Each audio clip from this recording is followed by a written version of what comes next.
ঠাকুরমান্না রঘুনাথজি মন্দির। কথিত আছে এই মন্দিরটি অনেক পুরাতন, সেই রাজার আমলে নাটোরের রাজা স্বপ্নাদেশ পেয়ে এখানে মন্দির স্থাপন করেন। সেই থেকে এখানে রঘুনাথ পূজিত হয়ে আসছে, অনেক ভক্তবৃন্দের মনস্কামনা পূর্ণ করে। আপনারা দেখতে পাচ্ছেন কত ভক্তবৃন্দ এখানে সমবেত হয়েছে। প্রতি বৎসর এই রামনবমীতে এখানে ভক্ত সমাগম ঘটে।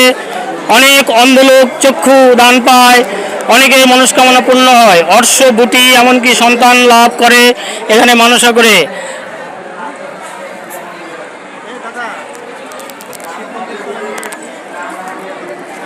আদি পুরাতন মন্দিরটি ভেঙে নতুন মন্দির স্থাপন করা হচ্ছে। আপনারা দেখতে পাচ্ছেন নতুন মন্দিরের পাশে পুরাতন আদি মন্দির এখনো মাথা উঁচু করে দাঁড়িয়ে আছে।